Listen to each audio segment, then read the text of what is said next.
So it's currently 3:23 a.m. in the morning, and I am at Avon, New York, where I'm going to be unloading later on this afternoon. And as you should be able to see in the video,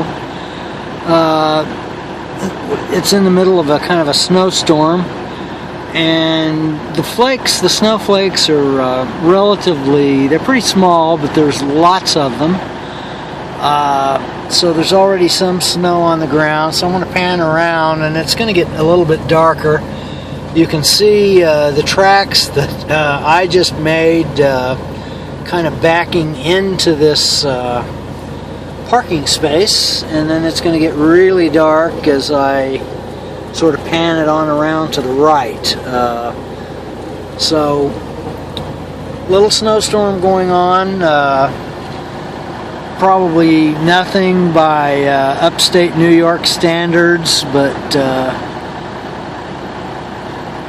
you know, it's going on, and so I'm here, and here where I need to be, and so I'm about to go to bed, and I'll just deal with it later today.